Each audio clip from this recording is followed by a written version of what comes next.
The town of Maplewood had always been a peaceful place. Nestled between rolling hills and thick forests, it was the kind of town where people still left their doors unlocked at night. Families gathered for Sunday picnics, and the most exciting gossip usually revolved around who won the annual baking contest. But that all changed on the night of October 14th, 2017. That evening, 22-year-old Emily Carter left her best friend's house after a movie night. She had done this 100 times before, always taking the same quiet road home. But that night, Emily never made it home. When her parents woke up the next morning and realized her bed was empty, panic set in. Emily was responsible, always checking in if she was running late. By noon, the police were involved. At first, they suspected she had simply stayed out with friends. But as the hours stretched into days, it became clear. Emily had vanished without a trace. The entire town of Maplewood rallied together to search for Emily. Flyers with her smiling face covered telephone poles and shop windows. Volunteers combed through the nearby woods, checking every path and creek bed. Her parents, Mark and Linda Carter, pleaded on the local news, their voices trembling with fear. Detective Daniel Reed, a seasoned investigator with the Maplewood Police Department, led the case. He began by retracing Emily's last known steps. Her best friend, Sarah Miller, told police that Emily had left around 10:30 p.m. "She texted me when she got in her car," Sarah said, showing the message on her phone. Simply read, "Heading home. See you tomorrow." But Emily never arrived home. Checking traffic cameras, police saw Emily's car turning onto Willow Creek Road, a quiet stretch that cut through the woods. But after that, there was nothing. No sign of a crash, no reports of suspicious activity. It was as if she had vanished into thin air. Then, 3 days later, Emily's car was found. It was deep in the woods, miles from the main road. The doors were locked, and inside, her phone and purse were untouched. There was no blood, no signs of a struggle.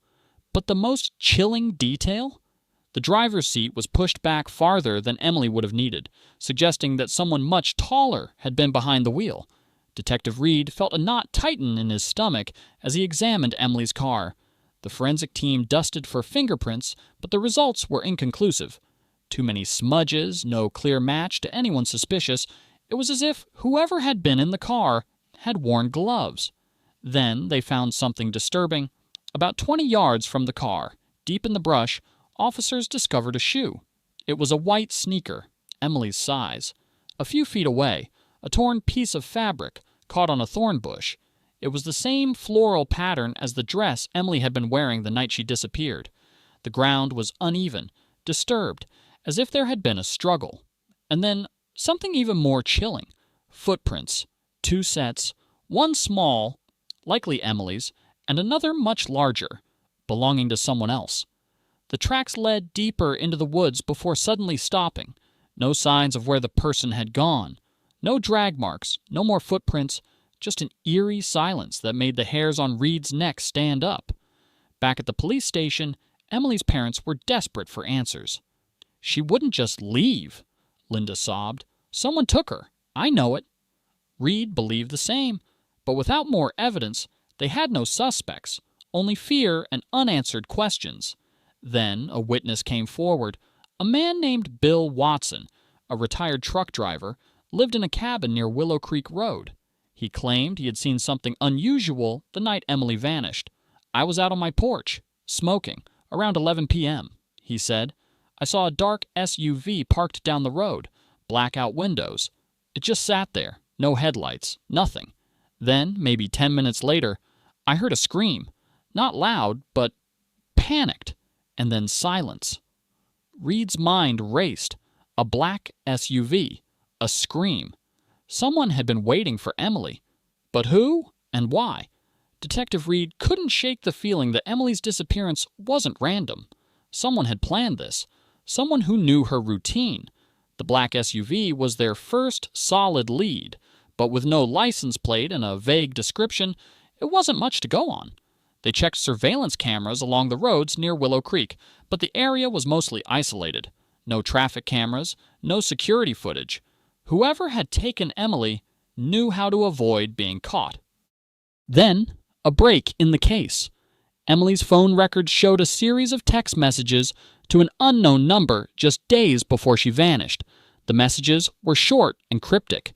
Emily, are you sure about this? Unknown. Trust me. Just meet me there. No one will know. Emily, I don't know. I feel weird about this. Unknown.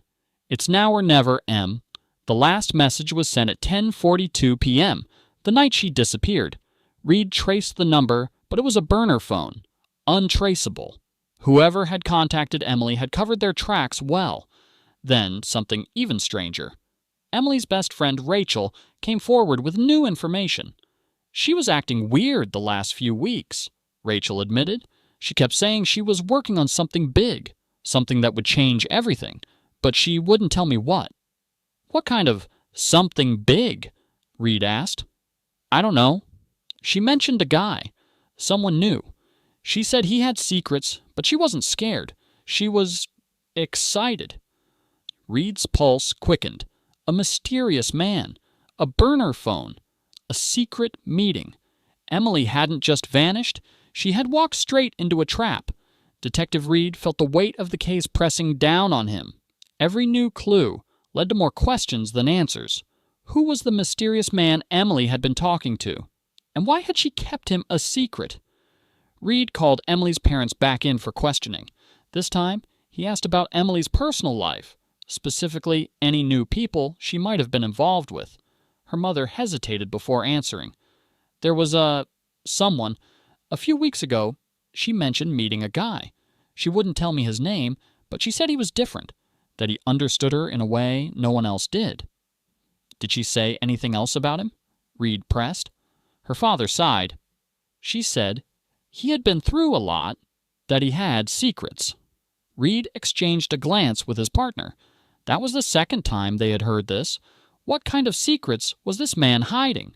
Later that day, Reed dug deeper into Emily's life. He searched her emails, social media, even her private messages, anything that might reveal the identity of the mystery man. Finally, he found something, a hidden conversation in an encrypted chat app. The username was simple, ShadowWalker. The messages were brief but chilling. ShadowWalker, do you trust me? Emily, I think so, but I need to know more. ShadowWalker, some things are better left in the dark. Emily, I want to help you. ShadowWalker, then meet me, but you can't tell anyone, not even your friend. Emily had agreed. The last message was sent at 10:30 p.m. on the night she disappeared. Reed's heart pounded. Emily hadn't just walked into a trap. She had walked into the arms of someone who had been planning this for weeks, someone who knew exactly how to make her trust them. And now, she was gone. Detective Reed barely slept that night. The encrypted messages from ShadowWalker played over and over in his mind. Whoever this person was, Emily had trusted them enough to meet in secret. And now, she was missing. The next morning, Reed's team traced the IP address of the mysterious account. To his shock, it led to a cabin on the outskirts of town, deep in the woods. It was registered under a fake name. A SWAT team was assembled, and within an hour they arrived at the eerie, abandoned-looking cabin.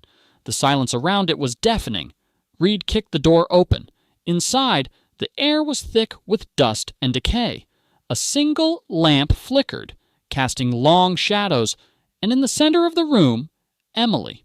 She was tied to a chair, her face pale, her lips cracked, her eyes, wide with terror, darted toward the back of the room. Reed followed her gaze. A man stood in the corner, but as he stepped into the light, Reed's blood ran cold. It wasn't some stranger. It was Jason, Emily's best friend. Jason? Reed's voice was barely a whisper. Emily let out a muffled sob through the gag in her mouth. Jason just smiled. You don't understand, Detective. She was going to leave me. Reed's mind raced. Jason had been the one to report her missing. He had played the role of the grieving friend perfectly. But the truth was far darker. He had staged the entire thing. Jason had created the ShadowWalker account, luring Emily into his trap. He had been obsessed with her for years, always in the background, always waiting. When she met someone new, he couldn't take it anymore. If I couldn't have her, Jason whispered, his voice shaking. Then no one could. Reed didn't hesitate. One shot. Jason collapsed to the ground, clutching his shoulder. Within seconds, the officers rushed in, pulling Emily free. As she sobbed into Reed's jacket, he knew one thing for certain. She had been saved just in time, but she would never truly escape the nightmare Jason had created, and neither would Reed. Jason, Emily's best friend, was the one behind everything. He created a fake identity to manipulate her and orchestrated her disappearance. He even played the role of the worried friend to mislead the investigation.